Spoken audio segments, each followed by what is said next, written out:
આપણે છે ને આગળના વિડીયોમાં આપણા સપનાઓના ઘર વિશે વાત કરી. હવે છે ને લેખક પોતાની વાત કરે છે કે લો ઓફ એટ્રેક્શનની શરૂઆત એમને યાદ આવી ગઈ.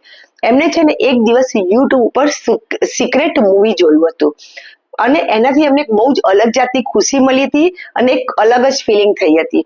પણ એનાથી એમનું કંઈ જ બદલાયું હતું. પછી એમની પાસે છે ને રોન્ડા બર્નની સિક્રેટ પુસ્તક હાથમાં આવી અને એ એમને આખી વાંચી અને ત્યારથી એમની એકચ્યુઅલમાં જર્ની સ્ટાર્ટ થઈ ગઈ. આ પુસ્તકમાંથી છે ને એમને વિચારોની શક્તિ, ગ્રેટિટ્યુડ, બિલીફ અને વિઝ્યુલાઇઝેશન મળ્યું.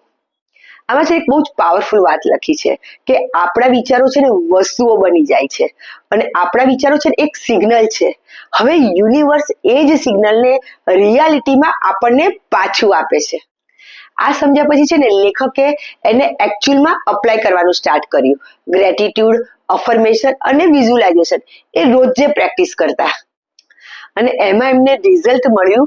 એમને છે ને એમની ડ્રીમ જોબ મેનિફેસ્ટ કરી હતી અને આપણને એમ લાગશે કે જોબ મળવી તો મુશ્કેલ છે, પણ આમાં એક સચ્ચાઈ છે કે લો ઓફ એટ્રેક્શનથી જોબ મેનિફેસ્ટ કરવી સૌથી ઇઝી વસ્તુ છે. કારણ કે જોબ તો પહેલેથી જ એક્ઝિસ્ટ કરે છે. આપણે ખાલી રાઈટ ઓપોર્ચ્યુનિટીને એટ્રેક્ટ કરીએ છીએ.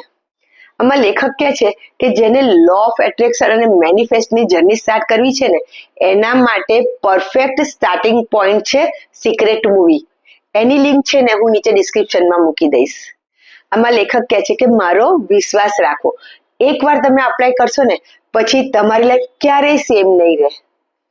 Thank you, thank you, thank you.